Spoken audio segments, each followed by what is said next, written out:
Hi, my name is Amy, and I'm here with my husband, Troy. We are so happy to be helping out here at AHEC West, and we've really enjoyed the process of getting to know the community a little bit deeper here in Cumberland, and just getting to help out people and just kind of meet them where they're at and assist them, especially with food insecurity. That's always been a passion of mine that I think I've shared a little bit with my husband. Times were a little bit tough when he lost his job. We never had a moment where we didn't have enough food to feed us or to feed our children. But I've just kind of recognized that, we're in a very blessed situation in our life. And that's just something that I can share love with people. I can absolutely share the love of Jesus through feeding them. And I always just feel like if somebody can get a warm meal and get their belly full, I know that that day is going to be better for them. I don't ever want people to experience hunger, but it's so real.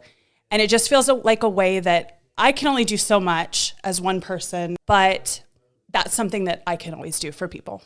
Well, we have lived across the country and back and south. The problems that we are facing in Cumberland are no different than anywhere across the whole country. We've seen it in greater masses than Cumberland. Cumberland's a small town, so you see it maybe a little bit more forefront than you do in the big metropolitan areas, but it really is, a nationwide issue that you're dealing with here. It's kind of under a microscope here because it's a small town and it's maybe a little bit more visible than other places. It is, and I feel like we've worked with the same community when we lived in Florida. We lived in Central Florida for a long time, and it seems so unmanageable in an area like that because it's so great and so vast. It just feels like, how do you even begin the process of truly helping people? But coming back to Cumberland, it almost feels like we could get this figured out. Like if we can get people where they need to be, get them access to the resources that they need,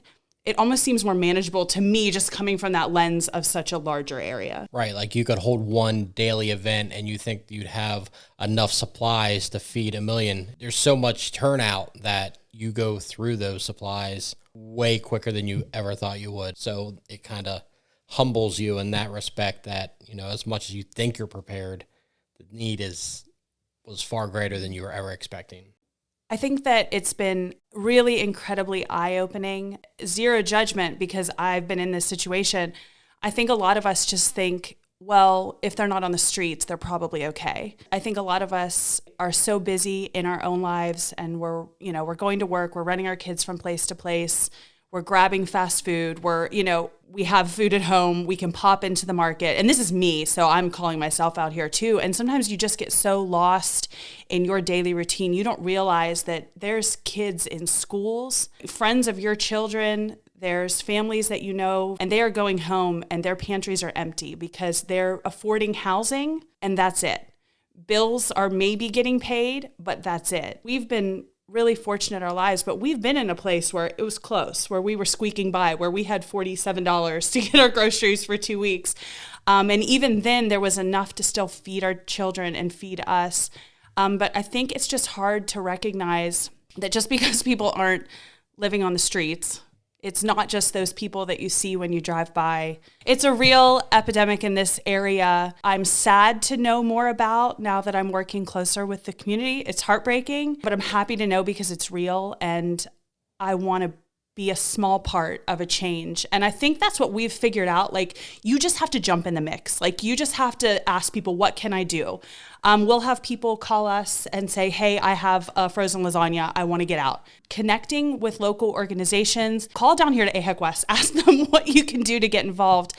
Just find people that are involved in the community and just saying, like, what can I do? Like, where do I start? There's always ways to connect and help. And every person that gets involved is just one closer step to change. Yeah, and on top of that too, there are many people that, will call in or share their need, but you also have to remember there's a lot of people that cannot humble themselves to do that, and there's nothing shameful about that. We've been in that position ourselves. And at one point, I had to humble myself in order to be like, hey, look, I need help in different areas. The resources are out there. And to elaborate a little bit, like if you do want to get involved, of course, if you know a friend or something in the community that's helping out, just ask them because I guarantee they'll have ways. Some other things you can do, definitely call down here to AHEC West. They always have amazing things going on that they can use help with.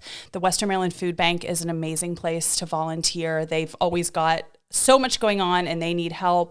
Lots of food pantries going on through churches. There's quite a few organizations right now that I've seen are doing food distributions at their businesses. So just reach out to those places because I think I can speak for all of them and say they need hands and they need people. So don't hesitate to reach out.